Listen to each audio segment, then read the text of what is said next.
Sports parents, if you're looking for a program to help develop your student athlete, check out my course, The Edge, showing and helping the student athlete how to take effective action, developing discipline, showing them how to develop a growth mindset and expand their mind in the form of reflective thinking. This is the place you want to be. This is course. I want you to work through this course with your student athlete. It's not for them to go at it alone.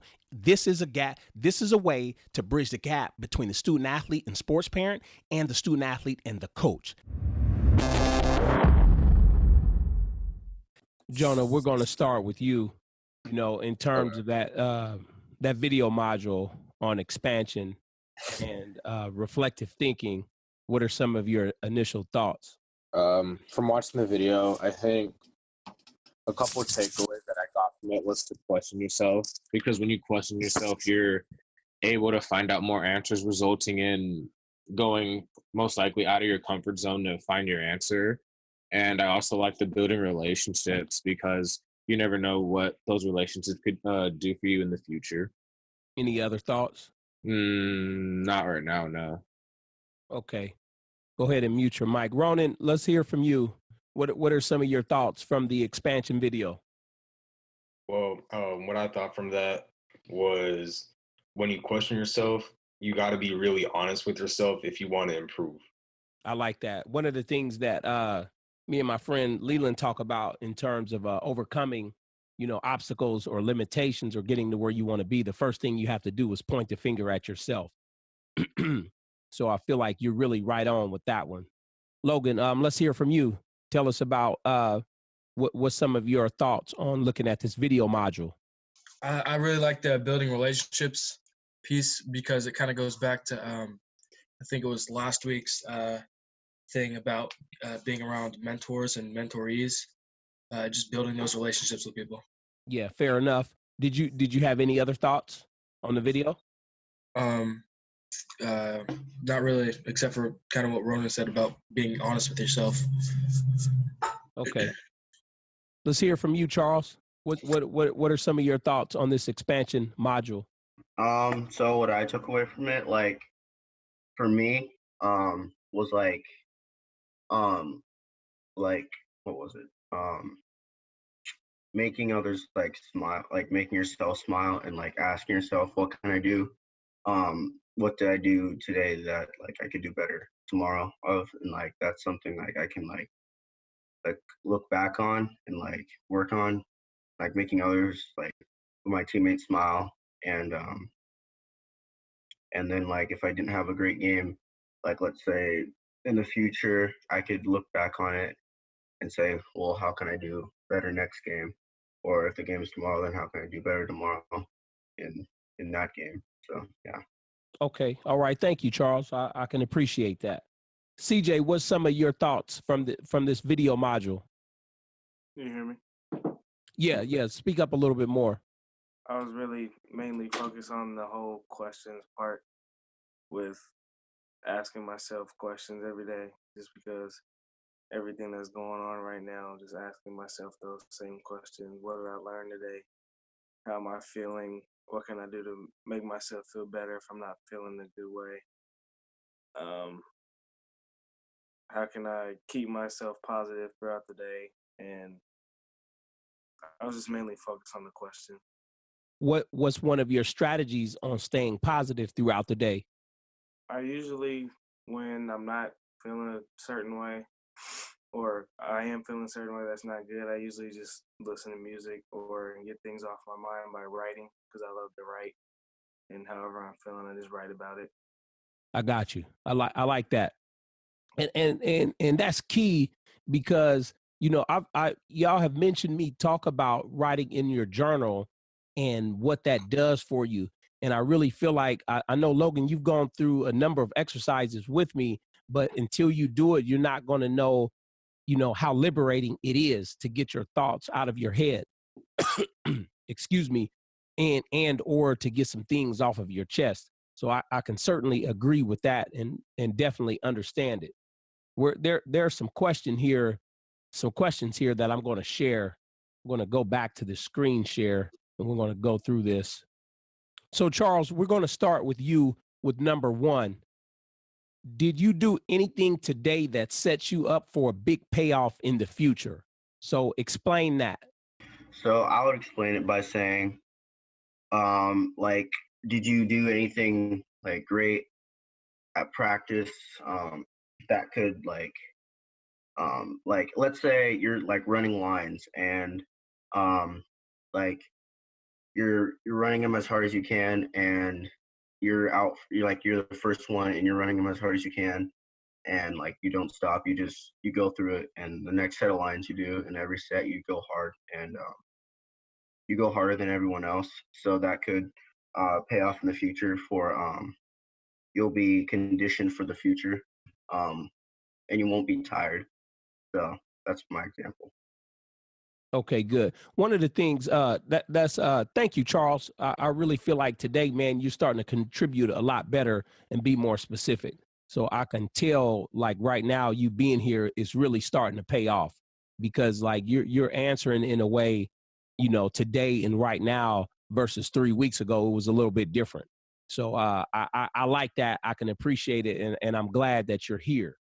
You know, Logan, I want you to discuss number 2.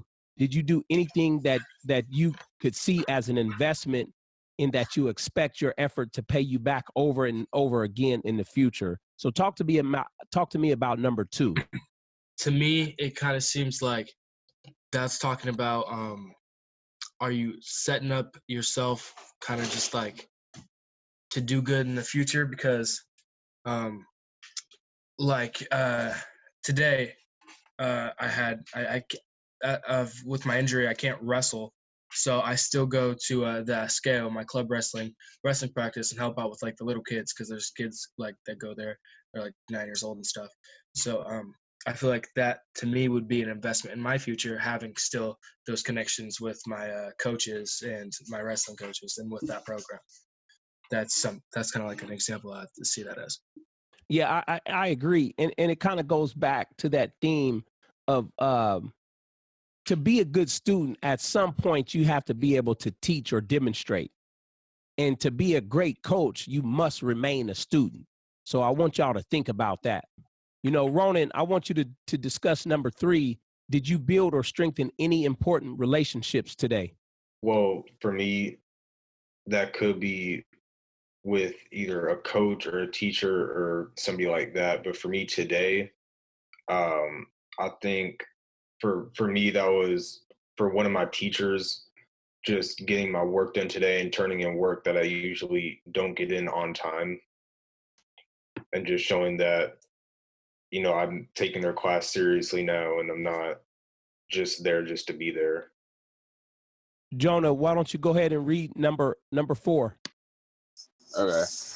Even if you did not, even if what you did was productive, was there anything you could have spent your time doing that would have been more productive? Ask yourself, by doing what I did today, what did I choose not to do?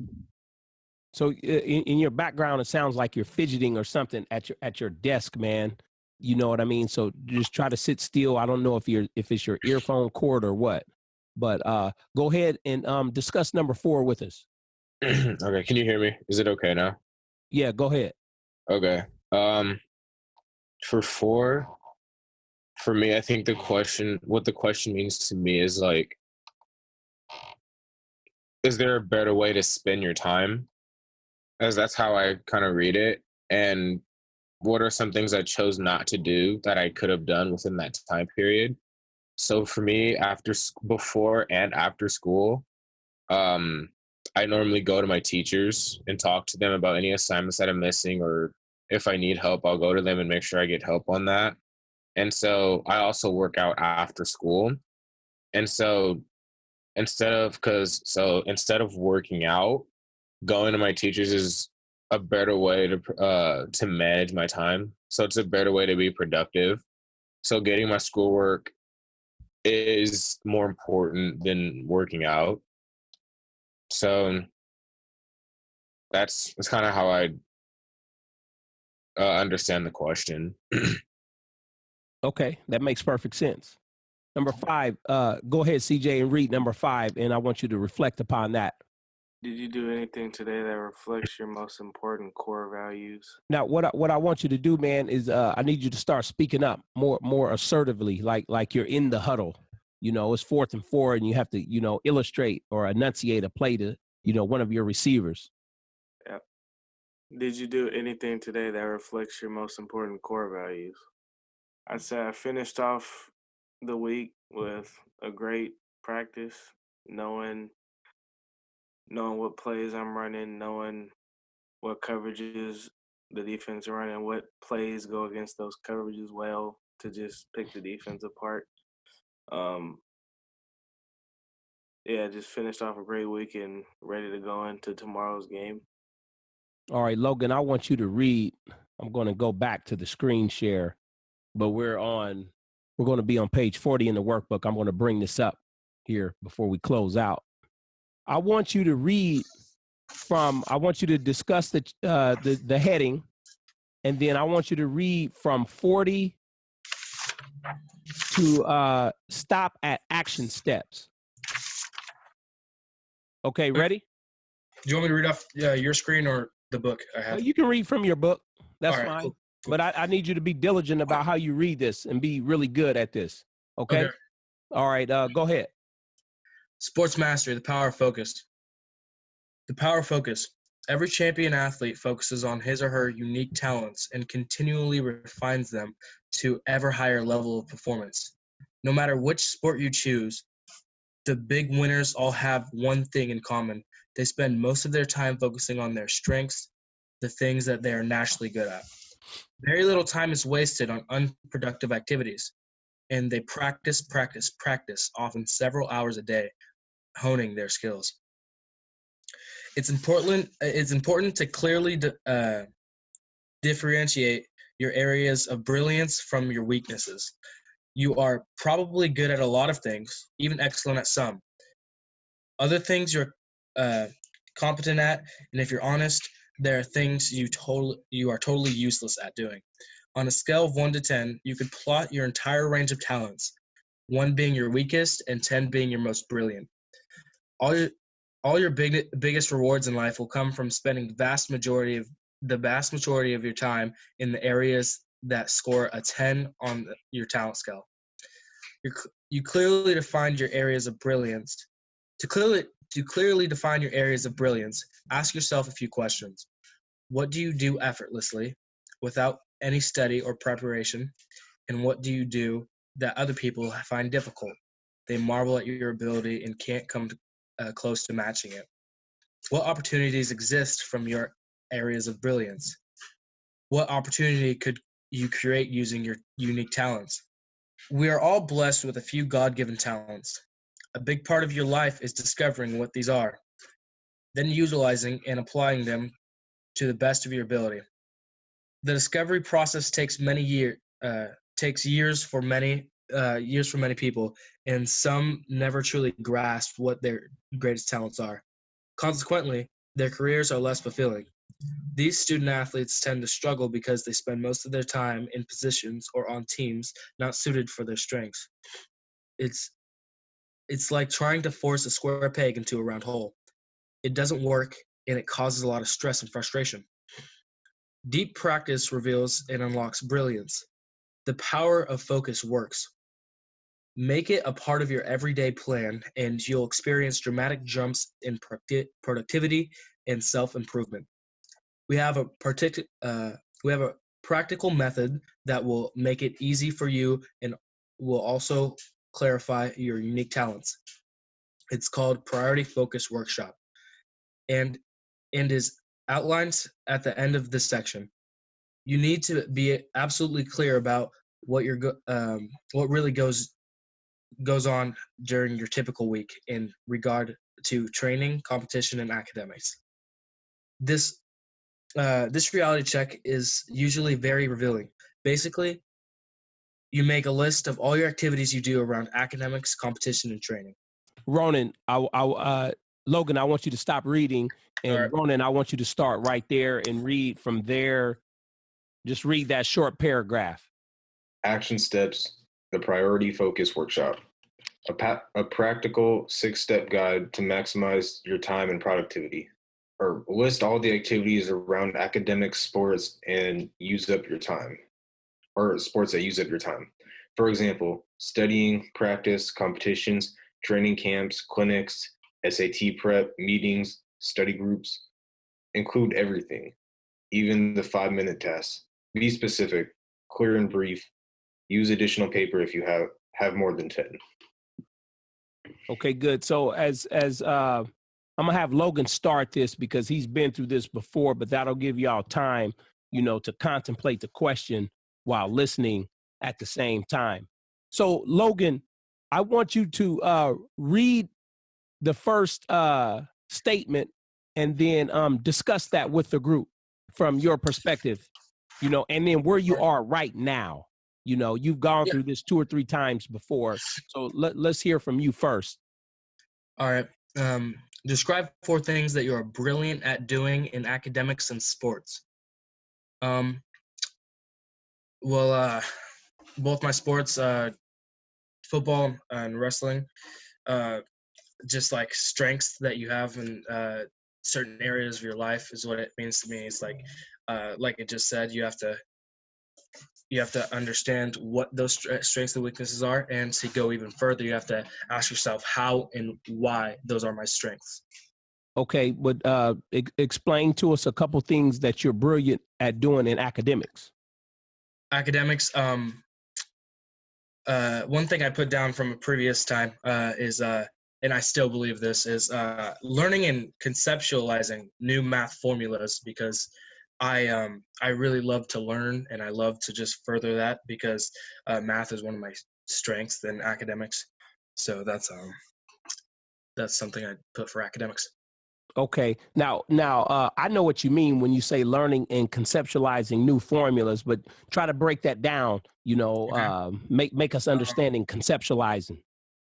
Well, I'm in IB pre-calculus right now, and going up through like the math ranks in high school, it's like you get taught a little bit in like, say, algebra 1, 2 or something like that, and then you go on and it kind of builds on itself. So I'm just good at like remembering things from past classes and being able to easily like roll into new stuff with that, and using past stuff, and kind of just understanding the new topics on top of that. Jonah, I want you to read the next statement and explain that from your perspective. Second one. Okay. Name the 4 most important things that enhance your success in academics and sports. What does it mean? Yeah, I mean, answer the question or the statement. Okay. So probably what are like the 4 main things that helped you succeed in academics and sports? For me, the 2 things for academics is getting help from my teachers, and taking really good notes to go back on in case I'm at home and I can't talk to my teachers then. 2 things for sports is probably the main one is to not give up. So just to keep pushing yourself, even if you're tired. And so then what would that's kind of general. So what would be a specific example for that? Okay, yeah. So for a specific example for me is like for running, like I don't like running for a long period of time. And so one thing I work on is I'm just like, as I'm running, I'm just like, okay, I can take, one more step. I can take one more step. And every time I say that, I take one more step. And by the time I'm done, I'm just like, I'm ready to give up. I'm already done with it. And so that's kind of that pushing myself piece. And also I set little goals inside of one big goal. So I'll just like, if I can get 10 yards, I can push to 20 yards. And if I get 20, I can get to like 25 and 30 and stuff like that. Okay, good. That's better. CJ, I want you to read the next statement and then let's discuss it. Name the four most important academic and training activities that you don't like to do or are weak at doing.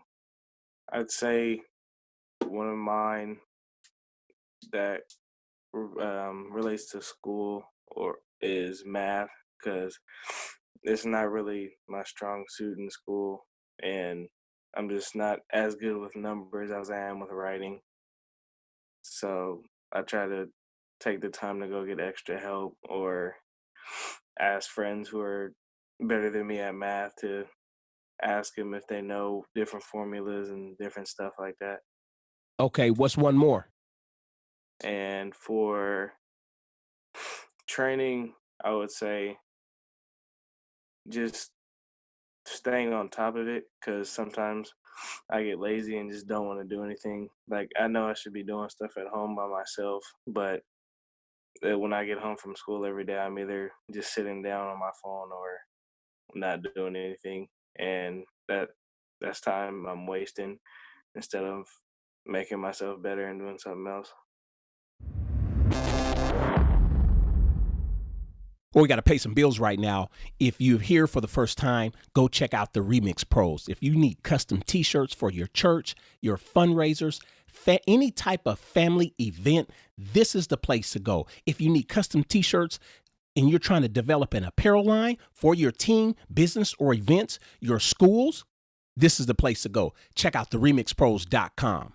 You know, with the academic, as far as math, you know, the best of advice that I could give you and what I got when I was younger is it doesn't matter what math you're on, especially when you get to the higher levels of like calculus and you're talking about college preparatory math, is that you have to, it's one of those things you have to do every day. You know, even if you only have class 2 or 3 times a week, you have to do it every day to keep it fresh. That's probably the best advice I can give you outside of, like some of y'all said before, you have to get to know your instructors, talking to the instructors, and then seeking out help, be it after school, before class, or, whenever the office hours are, or having tutors. Outside of that, the next best thing would be study groups. So it's like, to be successful, sometimes you have to be diligent and then go outside of your comfort zone as far as connecting with other people. Charles, I want you to read number 4 and give us your thoughts on that. Name 4 people or organizations that could help you improve these for you. So probably for me, for number 1, my teachers, probably. Like just like going in and like asking about them, like asking for what I need help with. Number 2, for also academics, maybe like not like just like my like core classes, but like maybe like I have a weight training coach and I have a wellness coach, so like I could ask him about like anything and he'll probably he'll tell me like what to do and like get me on the right track. 3 and 4, probably I would say just like my basketball coaches. Just ask them and to help me with something I need help with, and they'll guide me in the right direction. So, yeah. Did Elijah ever come on? Does anybody see Elijah? Yeah, I'm here. Okay. How long have you been on the call? I just got on Okay. So what I want you to do is read this next statement right here where you can see the mouse arrow. My thing is like blurry. I can't really see it. Okay. Logan, I want you to read that to Elijah.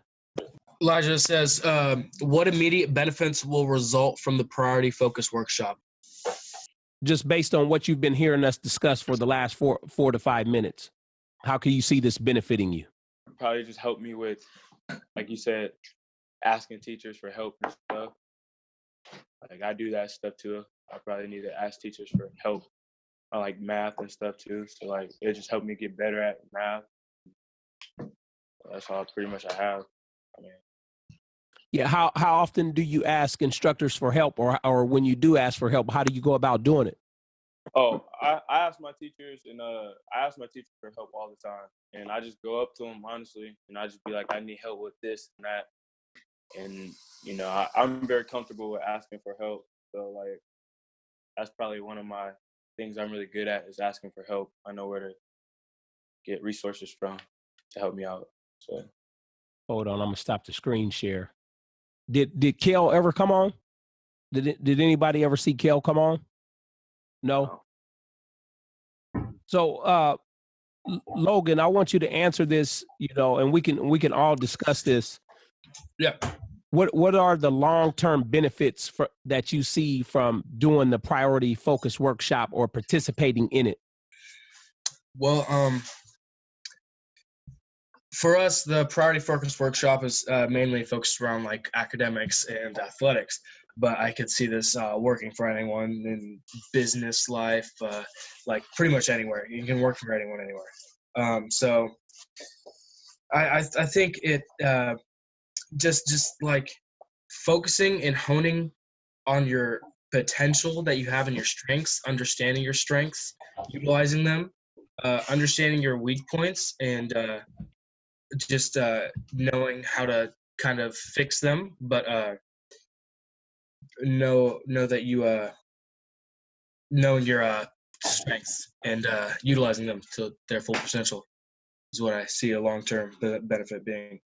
Before we close out, this is something that I reminded CJ earlier, and that's this.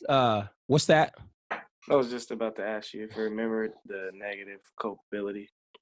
Yes, actually, negative capability. Oh, capability. So there's a term. I made a mistake, and then I've actually heard them use both negative capability and negative culpability. But for the sake of conversation, we're discussing negative capability as Robert Greene discusses in his book Mastery.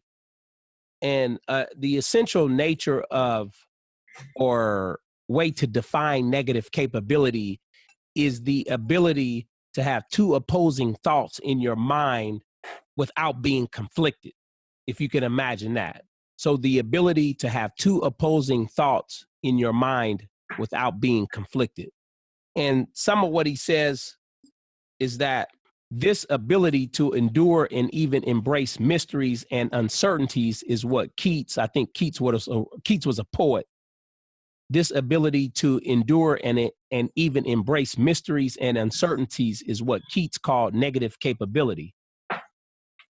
He further goes on to say, the uncertainty of not knowing the answers beforehand is too much for most scientists.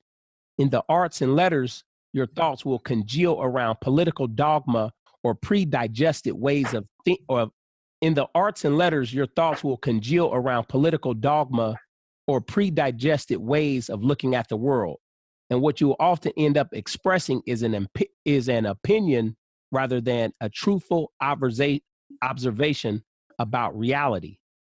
To Keats, William Shakespeare was the ideal because he did not judge his characters, but instead opened himself up to their worlds and expressed the reality of even those who were considered evil. The need for certainty is the greatest disease the mind faces. And he closes out. He says, to put negative capability into practice, you must develop the habit of suspending the need to judge everything that crosses your path. You consider and even momentarily entertain viewpoints opposite to your own, seeing how they feel. You observe a person or event for a length of time, deliberately holding back from forming an opinion. You seek out what is unfamiliar. For instance, reading books from unfamiliar writers in unrelated fields or from different schools of thought. You do anything to break up your normal train of thinking and your sense that you already know the truth.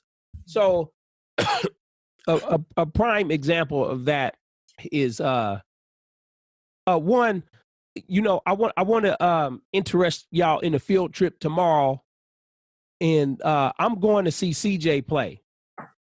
So I'm going to show up out there at 6:00, and I would like for y'all to come out there if possible. So talk to your folks about that so we can support him in his upcoming quarterfinal game. Now, going back to negative capability, when I look at what he's going through, one, he has to have A1 practices, and at the same time, you might not even play or hit the field. So when we look at two divergent thoughts, I have to go hard and practice every day, and then I can get to this game tomorrow and not see the field. And if I don't see the field, that has no reflection upon me as an individual, or it has no reflection upon my game. And the reason why he can say that is, one, he has 7 Division I scholarship offers. And I know that he's prepared well all week. But it goes back to something, that we've discussed in the book before, especially me and you, Logan, or you and I, is that you can only control the controllables. So he can only control his attitude. He can only control him being ready. He can't control when his coach is going to put him in the game. This is a good meeting. I appreciate y'all all contributing. Did anybody want to close out with any comments, statements, or concerns? This for CJ and Elijah, if you guys need any help with math or anything, I could help you or something. I don't know. Thank you. Yeah, it's kind of like my thing. You guys are kind of the reading and writing, more math and science. Yeah. Left and right brain. Yeah, y'all got to give him some games so we can start conversating better. Yeah.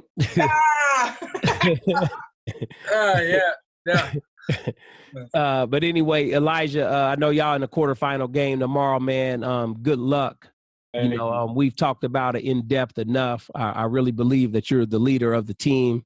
Anytime you're willing to take the time and make it a priority to come on these calls, is really saying something, where most guys is probably on Facebook, Twitter, Snapchat, whatever it is. You know what I mean? As far as getting ready, for Friday night. Same with you, CJ. You know what I mean? You just got to keep quietly being the leader, and everything is going to turn around. It's a lot of people that want to see y'all do well. It's a lot of people that's in y'all's corner. You know what I mean? So I want to encourage y'all to keep going, So other than that, what's that? I said, and CJ, I'll be at your game tomorrow too. All right.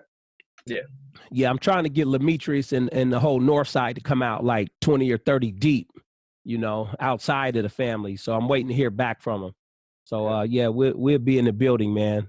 So other than that, we're going to check off, y'all.